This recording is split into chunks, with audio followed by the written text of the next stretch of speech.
Hello humans, Master Dinner Flex here, bringing you the low quality content you deserve, and today, I thought it's finally time I do a quick video on a concept I've talked a lot about, but I've never made a video about, which today, that's what this video is for a few reasons. One, it's for future reference. If you don't know what turn reach is, you can just go back on my channel, blah, blah, blah. And two, this isn't new theory. This is actually very, very old theory, but it's never talked about, it's never discussed, it's never explained to new players. It probably can't even be explained by experienced or good players. Because, one, it doesn't have a term. I call it turn reach only because it's easier to say than, like, problem-solving card decks or these elaborate names that are very indescriptive. So I just call it turn reach. And basically, here's the concept. It's actually a good demonstration of what I'm talking about. Basically, when you have a hand of cards, you want them to have synergetic turn reach. And here is the example I've laid out. What is wrong with this hand? I am staring down a Dragite, and in my opponent's graveyard is a water monster. So they can negate spells and traps once per turn. So can you see the problem with my hand? I have Dark Hole. That gets negated. Oh man, well at least I have another removal on their turn. Activate. Negated. This is a problem. As you can see, because of that, your hand is split in half because they don't have synergetic turn reach. And this is a very, very simple demonstration, but it gets more complicated as you apply it to actual game states, but this theory still remains. You have cards in your hand, like when you have cards that want to be activated turn 1 and cards that want to be activated turn 2, you have a very unsynergetic turn reach hand. Like, half your hand's reaching for this turn, half your hand's reaching for the next turn. That's not good. You don't have a hand that can deal with what is laying out. So there's two approaches that people have to solving this issue. And the most common, and I would say arguably the best, is to have a hand that reaches the first turn, and have as many of those cards as possible. That's how we see these super aggressive combo decks, super aggressive things.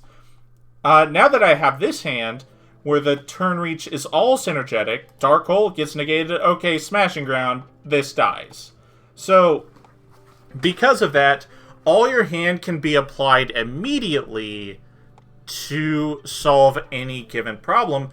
But this is the solution most players take, but it's actually not the only solution. And I think this is the biggest thing people forget is, no matter which turn you decide to do, just make sure it has this synergy, and let's apply it in the opposite direction, and let's go Compulse Ring of Destruction. Alright, our opponent has an established board. Now we are going to set to, on our opponent's turn, we can go ahead and activate Compulse, it gets negated, Ring, it's gone. But even though, whichever one you choose, you have a synergetic turn reach that deals with the problem. And most players go for turn 1 option, because not only is it the quickest, it gives you the highest chance of winning faster. There's like a lot of benefits, but there are also some benefits to taking this approach. In the fact that you have access to counter traps, and counter traps, unlike all the greens outside of specifically a handful, the chain link ends at them. The only thing they can respond with is another counter trap, which the chances of that are unfathomably low. And to be fair, there is these turn 1 options that do end chain links for the most part, like Dark Ruler No More. But, you can't win that turn anyways. Not superficially, at least. But then, there's also bridges. I think a perfect example is monster quick effects, or just quick play spells, where it doesn't matter if you have Book of Moon Ring of Destruction or Book of Moon Dark Hole. It has synergetic turn reach with both of them. So, regardless of what combination of this, Ring Moon or Ring Dark Hole, you have that synergetic turn reach. And this is something that has existed in the game for a very, very long time, but I don't think it's ever been described.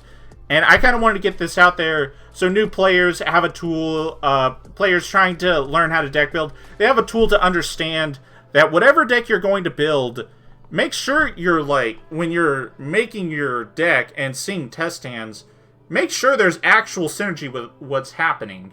Don't just have a trap deck and throw in like 3 removal spells and things like that. Don't have a combo deck that's like playing 10 to 12 trap cards that don't benefit them immediately. Try to have a hand that has synergy with basically everything else in it. And hopefully this description and demonstration kind of gives you an idea of this turn reach and synergetic turn reach. But yep, that's about it. Thank you all for watching, and remember, Master Dinner Flex will take your soul. Bye.